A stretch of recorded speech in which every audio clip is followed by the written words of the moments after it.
Good morning, everybody. Welcome to today's edition of Tech Savvy. And today we're looking at Google Duo.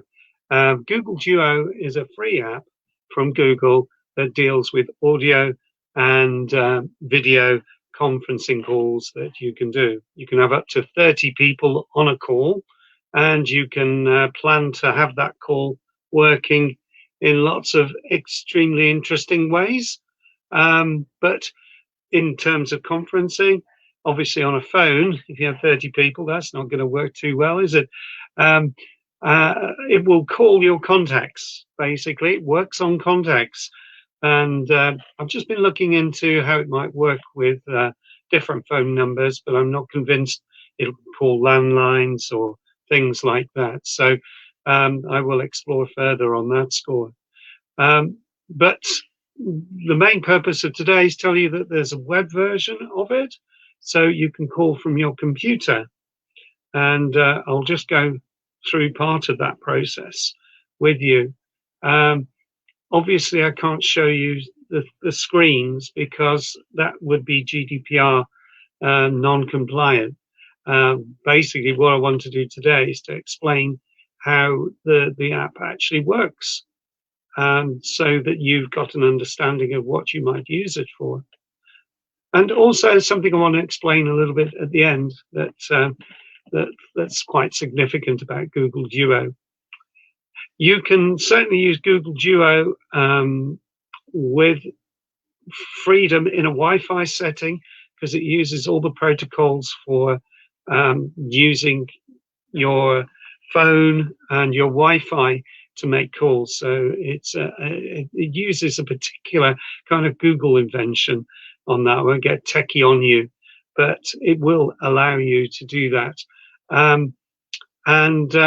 What I want to do first is just take you to where you can get hold of it. So let's share screen for a second.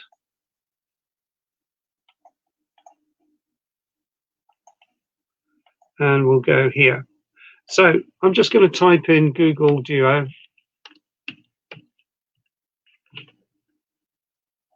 And down here, we've got free high quality video calling apps.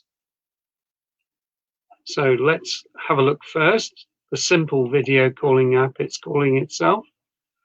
And you've got this option here that you can try on the web. It's also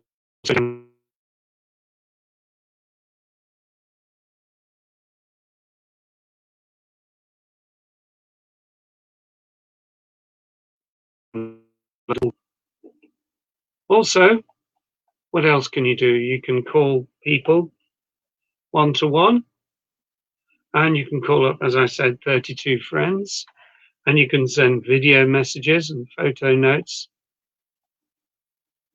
Okay, they obviously have overlays.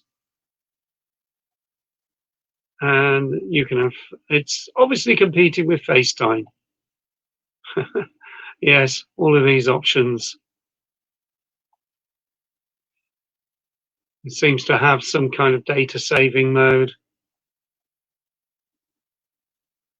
And obviously it has end-to-end encryption, which is really important. So that's basically what the phone side would do. So I'm now going to log into my Google account. Fortunately, you won't be able to see any passwords or anything like that. And I can enter my phone number in here, and that will allow me to connect because it requires some kind of phone connection to make a difference. So I'm going to go into an app that I've already created through, going through a different account. And with this, I won't be able to share the whole screen, but you can see it's connecting into that. And that's where I'm going to stop sharing and come back to here, because otherwise it's going to put in people's details and I don't want to show them with you.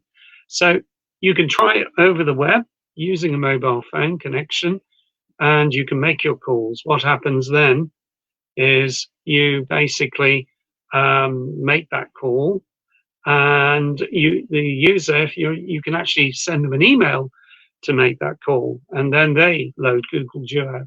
So it's pretty much by each person sharing their information. So what's the prerequisites? First of all, you get the app from Play Store or iOS if that's what you use. Second thing is you use your phone number, your mobile number to put into that. And the third thing is that it sends an invite to the person you want to join. The fourth thing is it will actually take all your contacts from your phone, and you can use that to make calls with and connect with people. And as I've said before, using the internet, there shouldn't be a cost to that, but I'm sure it might be part of your mobile package. Shouldn't be a cost because you're using Wi-Fi if you're at home. It is confusing, and I've been trying to get to the bottom of it and still am. So your tech savvy guy will be on the job looking into this, trying to work out the best way for this to work for you.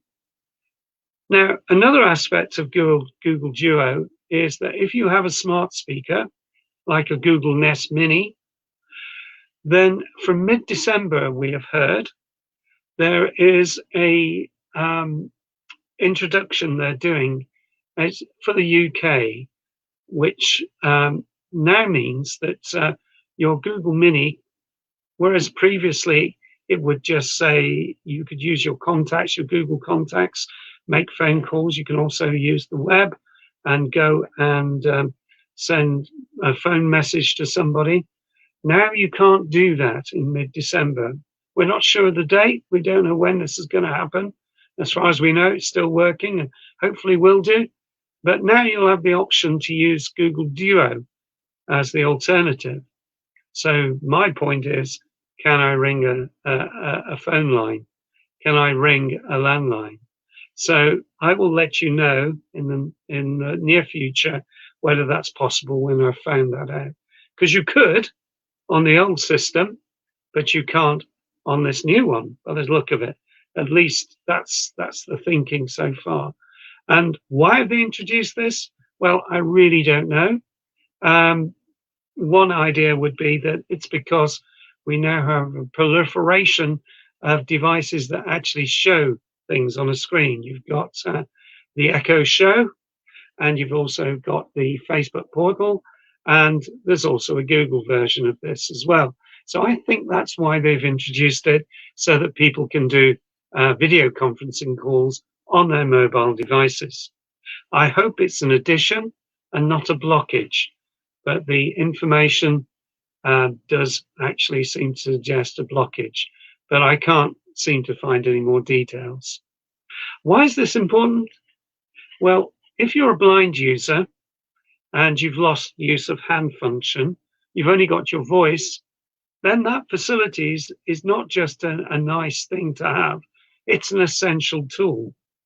Do go to my blog, to my podcast, the Smiles podcast, where I talk about this.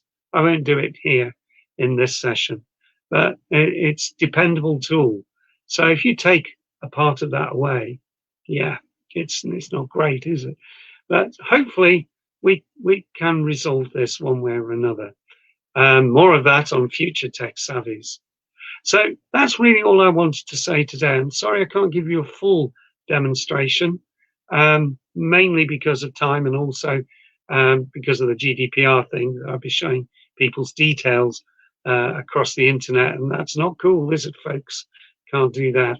So do make your comments. Do put down any questions that you have, and I will try and answer them in the watch party that follows directly from this Tech Savvy. Thank you for watching. Do tune in next week where we'll have some more interesting information for you. Goodbye for now.